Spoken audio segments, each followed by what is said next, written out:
जया नहीं, इस एक्ट्रेस के दीवाने थे अमिताभ बच्चन। भरी भीड़ में उठाकर चलते थे उनकी चप्पल, रेखा से भी ज्यादा करते थे पसंद, थप्पड़ भी खाया। अमिताभ बच्चन एक समय में एक एक्ट्रेस के इतने दीवाने थे कि उनकी चप्पल तक उठाकर चलते थे।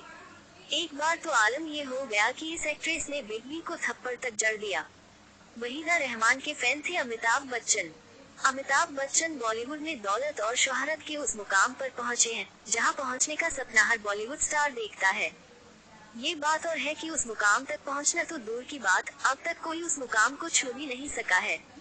लेकिन अमिताभ बच्चन के लिए भी कामयाबी का ये सफर बहुत आसान नहीं रहा है। उन्होंने जमकर मेहनत की है और फिर ये दर्जा हासिल किया है। सदी का महानायक बन चुके अमिताभ बच्चन को देखकर क्या आज कोई ये मान सकता है कि उन्होंने हीरोइन की चप्पल तक उठाई है और सबके सामने जोरदार चांटा भी खाया है। अपने शुरुआती दौर में अमिताभ बच्चन एक एक्ट्रेस के फुटवियर तक साथ लेकर चलते थे।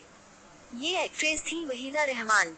सुनील दत्त और वहीदा रहमान की मूवी रेशमा और शेरा में अमिताभ बच्चन को एक छोटा सा रोल करने का मौका मिला था। उस समय वो स्ट्रगल के दौर से गुजर रहे थे।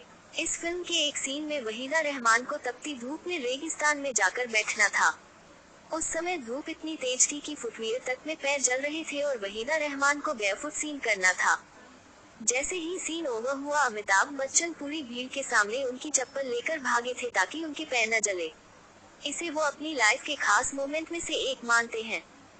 जिस वहीदा रहमान के लिए अमिताभ बच्चन ने इतना कुछ किया, उन्हीं वहीदा रहमान ने अमिताभ बच्चन को जोर का चांटा जड़ा था। असल में ये फिल्म में एक सीन की डिमांड थी कि वहीदा रहमान को अमिताभ बच्चन को चांटा मारना है।